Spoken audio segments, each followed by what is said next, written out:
Hi, I hope you and your loved ones are well. Confirmed cases of COVID-19 are rising in Ethiopia.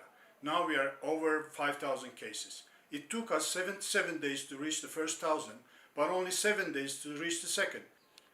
At Save the Children, we are continuing to adapt our programs and also the way we work, taking into consideration the current situation and also the results of the rapid survey that identified the concerns and perceptions of children around COVID-19. Our development projects are also responding to COVID-19. For example, Global Affairs Canada funded Inspire project conducted awareness raising sessions in local towns and markets in the project area. The SIDA funded Leeway project responded to the economic impact of the COVID-19. The USAID funded Growth Through Nutrition project also responded to the pandemic by providing material support and awareness raising in the regions it's implemented. Our religious institution partners are successfully continuing to deliver messages via their networks. With support from the Bill and Melinda Gates Foundation, we are assisting the volunteers of these religious institutions for risk communication and community engagement and public messages from their leaders.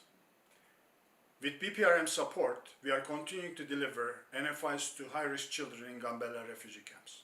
In both Gambella and Melkadida refugee camps, key messages on COVID-19, child protection, and sexual gender-based violence risks were communicated to children through home-to-home visits and also with vehicles with speakers. The SWAN Humanitarian Consortium, supported by Ethiopia Humanitarian Fund and led by Save the Children, continued to deliver NFIs to quarantine and isolation centers that are identified by the government. The 9 satellite channels we have secured free of charge from SCS have started broadcasting.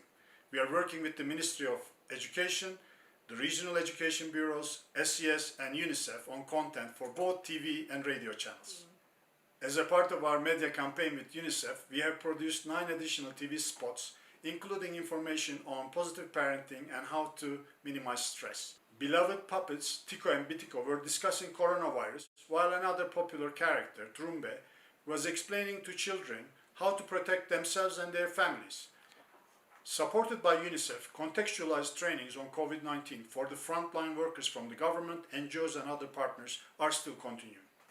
Our colleagues were on Fana Broadcasting's popular Sunday morning entertainment show, Fana Kalamat, discussing the impact of COVID-19 on children and Save the Children's response so far. Save the Children's Camel libraries are hit both at local and international media. Our mobile libraries are continuing to support children to keep learning even when schools are closed.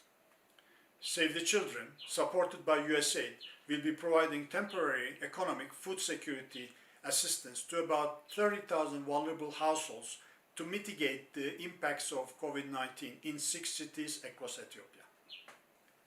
As our COVID-19 response continues, we are also responding to floods, cholera, measles, food insecurity and desert locusts, and carrying on with our development projects. The peak for the pandemic in Ethiopia is still to come, but children, especially the most marginalized and vulnerable, and their families are already hard hit and are suffering from the socio-economic impacts of COVID-19 more than COVID-19 itself. However, we shall overcome.